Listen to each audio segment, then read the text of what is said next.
to the coronavirus edition of Talking with Springfield Township.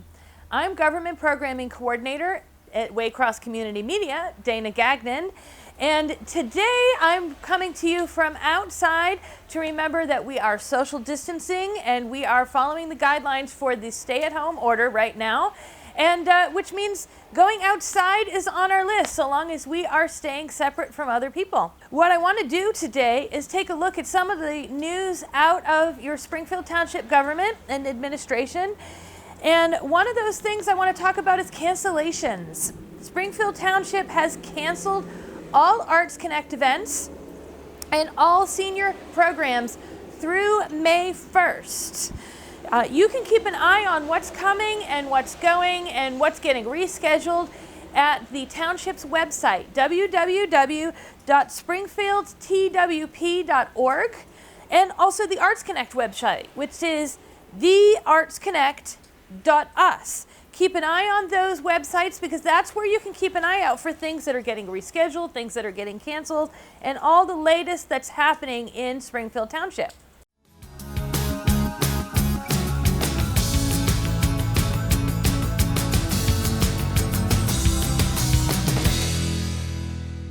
Another thing that's closed right now is the administration and fire department's lobbies. If you need service, they want you to use the phone, call ahead. Beginning March 19th, all Springfield Township buildings have been closed to the public until further notice, except of course for necessary deliveries and mail service. That's happening.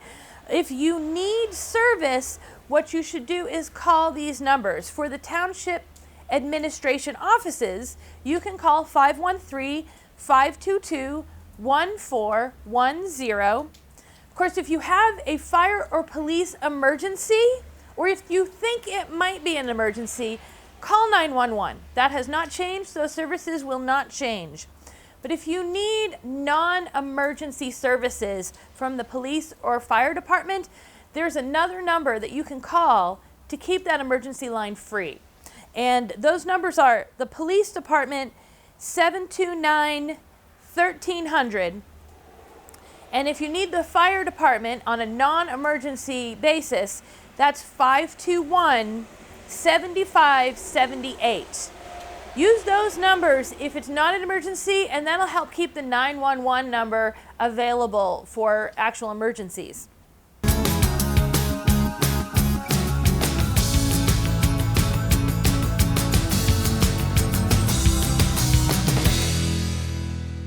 Another thing I want to mention is where we're getting our information right now, because that's key that we check our sources. Springfield Township recommends that you get your information about COVID-19 only from reliable sources. And they're recommending that at the state level, it's the Ohio Department of Health. You can go to a special website they have set up called coronavirus.ohio.gov. And if you go to that site, you will find everything specifically related to what's happening in Ohio about the coronavirus. You can also, at the national level, look at the Centers for Disease Control and Prevention, and they have a website. It's www.cdc.gov. Check out that website when you're looking at the national level of information. You can also call the Ohio Department of Health hotline, which is 1-833-4-ASK-ODH. And they're open from 9 a.m. to 8 p.m. So if you have a question you don't feel comfortable going on the internet, you can call that phone number to get more information. But also, I really want to encourage you to sign up for an app on your phone called Alert Hamilton County, Alert HC. That is an app that the entire county uses for all kinds of emergency notifications. You can sign up to get a text, email, or phone alert, whether it's a weather-related emergency, of course a virus-related emergency, or anything else that's county-related. They can target it. And actually, one of the things that I'm doing here is I'm bringing you information that the township has used their email newsletter to put out. It's through an app called Circle, and you can sign up for Circle emails through the township on their website. We did a package in the studio about that a little while ago, so I'm going to let you watch that again now so you can refresh your memory and make sure you get your email on that list for township newsletters.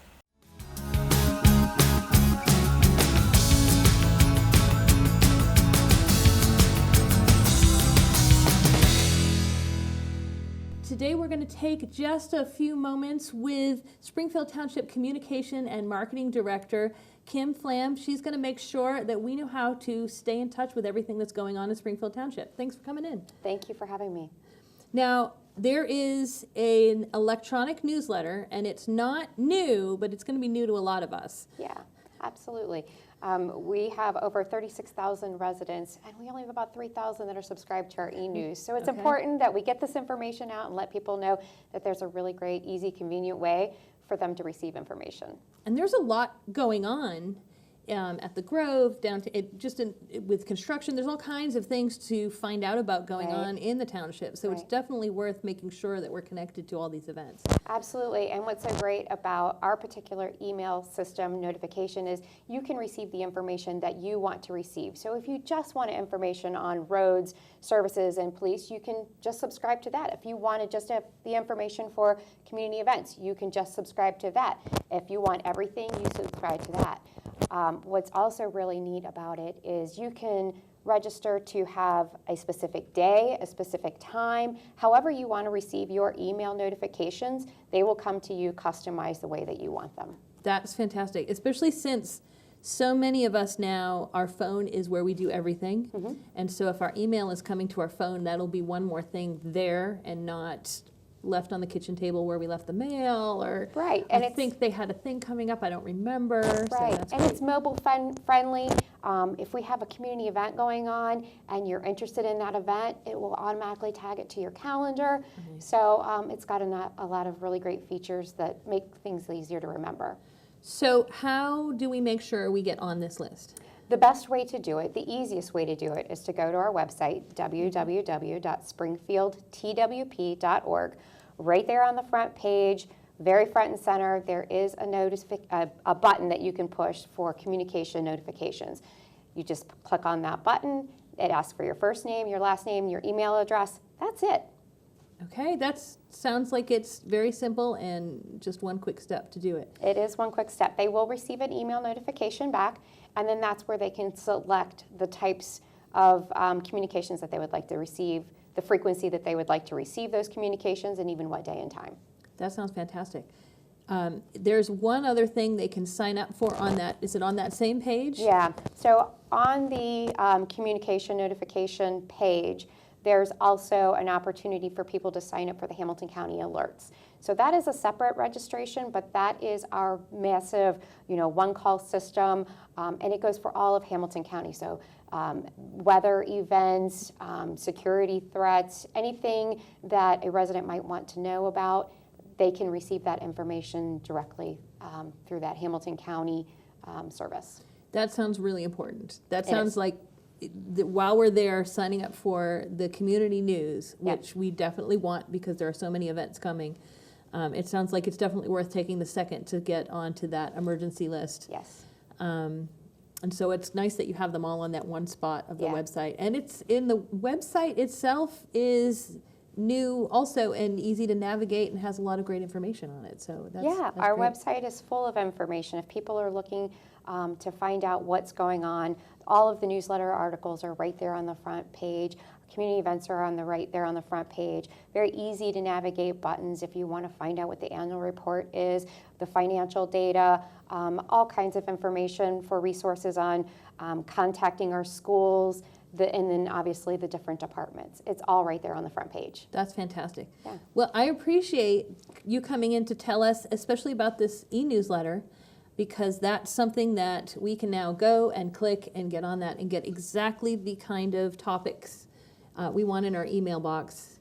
And it will come to our phone, and we'll know the next time there are concerts coming, and there are dances coming, and there are classes and summer camps coming, and road information. So I definitely appreciate you coming in to make sure we know about that. Well, thank you very much. We're happy and excited to share that information.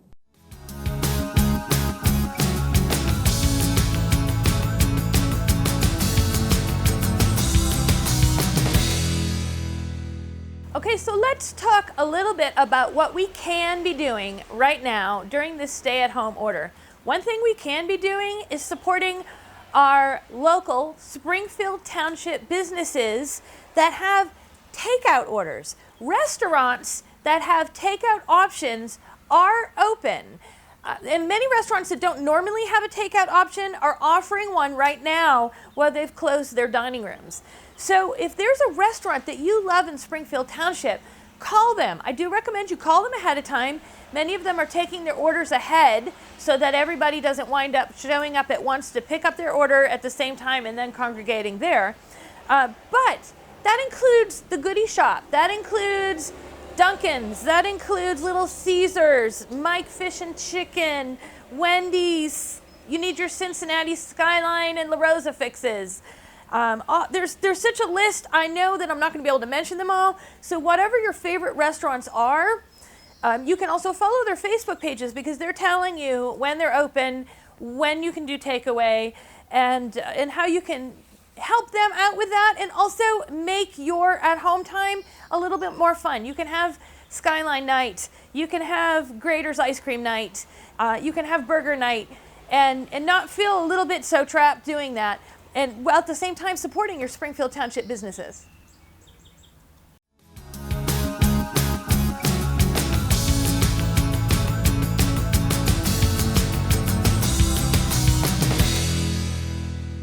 Although all the Springfield Township Arts Connect programs that are scheduled for this spring have been canceled, we can look ahead to summertime because the registration is open for the Arts Connect Summer Camps 2020.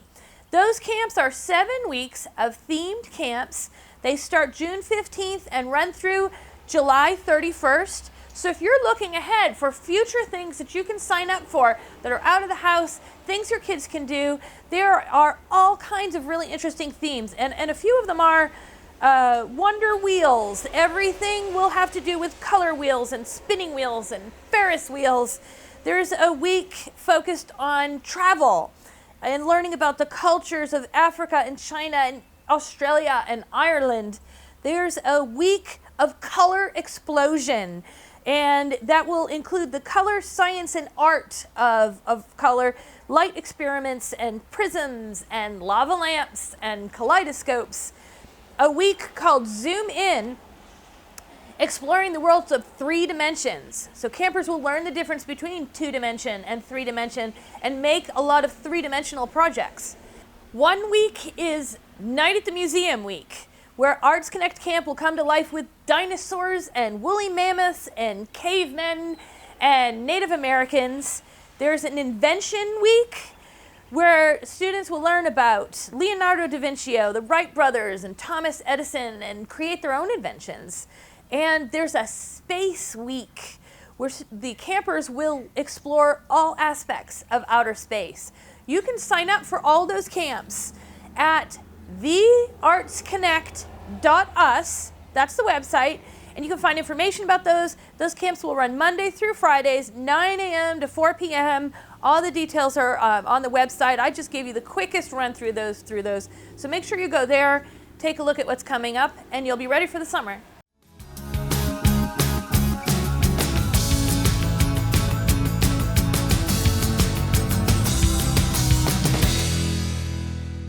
Many people right now are looking for things they can do outside to relieve the cabin fever of being in the house for a long time.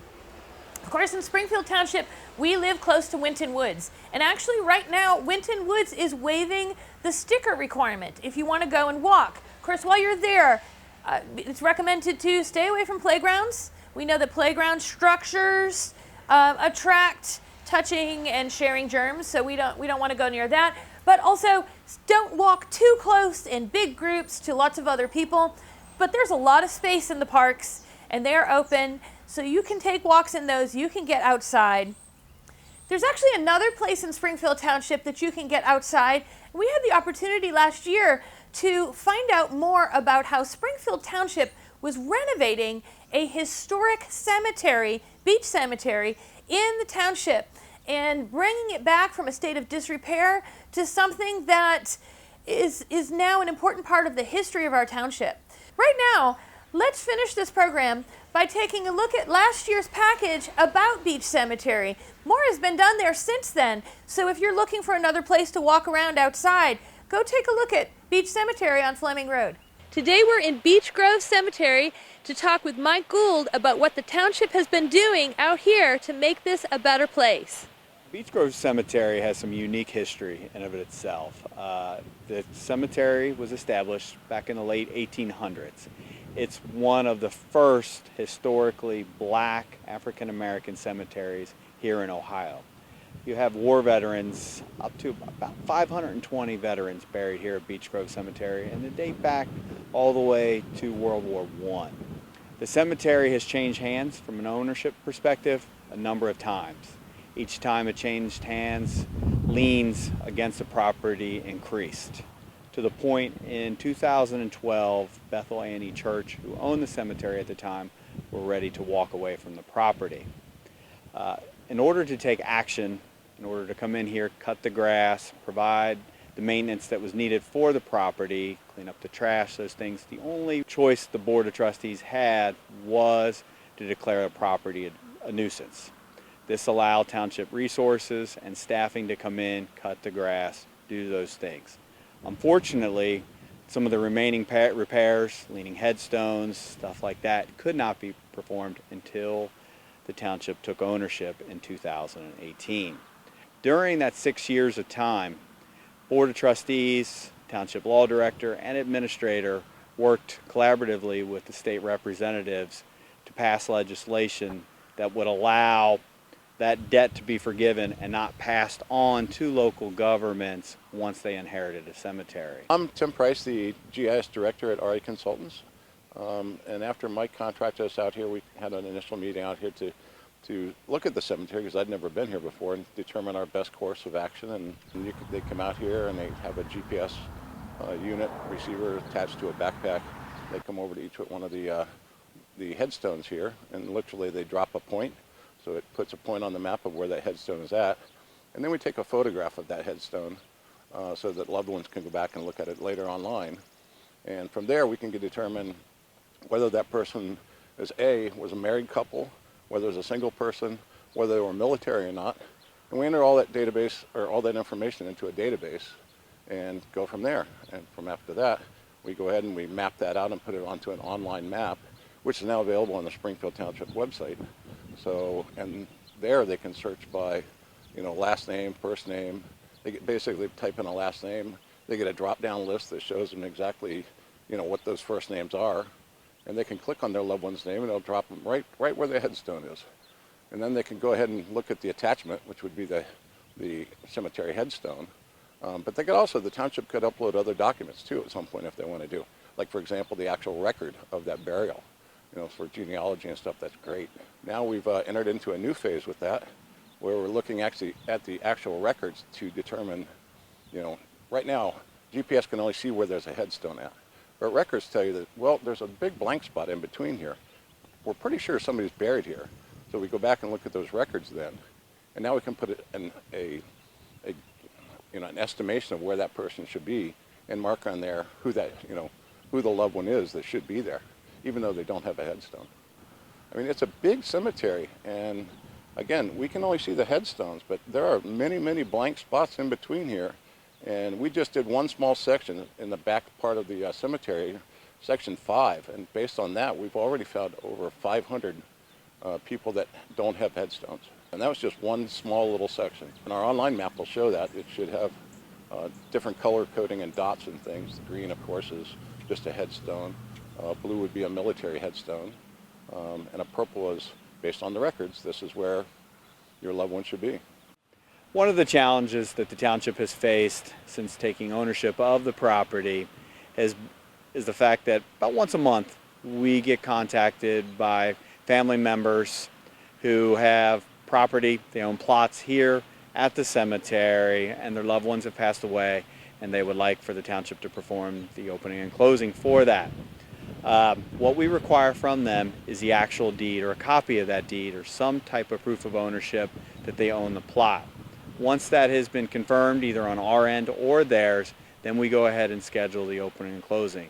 Unfortunately, because of the poor records that were turned over to the township, sometimes that can take up to 6 to 8 hours meeting with the family. It can be quite the challenge. Moving forward, by the end of 2019, here at Beech Grove Cemetery, the township is going to install what's called a columbarium niche. Loved ones, family members that don't own plots here at the cemetery will have the opportunity to purchase a columbarium niche, and when either themselves or someone within their family dies, they'll be able to put their cremains in the columbarium niche, and it'll be a permanent structure here at the township.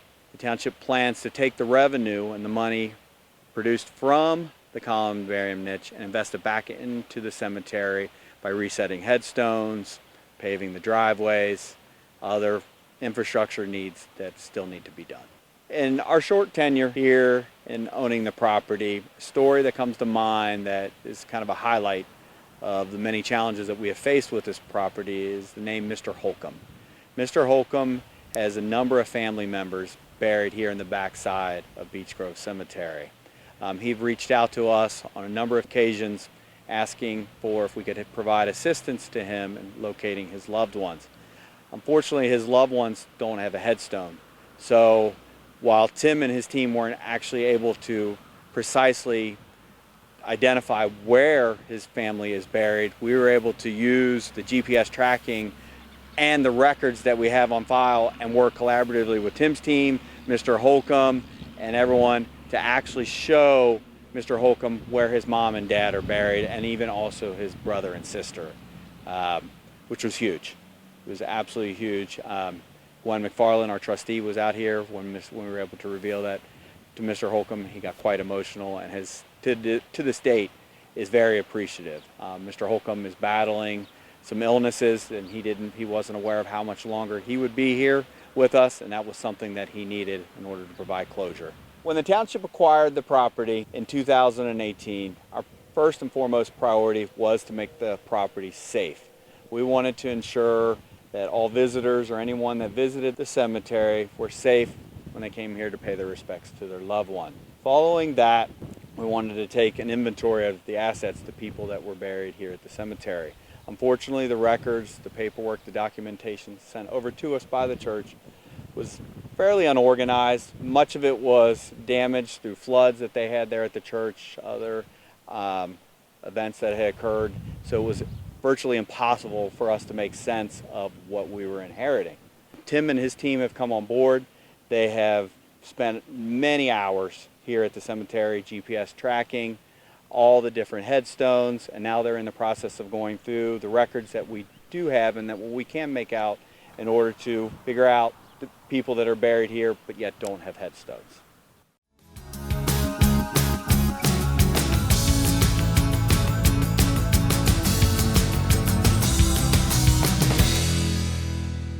Thanks for joining us on this Cabin Fever edition of Talking with Springfield Township. I am Waycross Government Programming Coordinator Dana Gagnon, and I look forward to seeing you next time.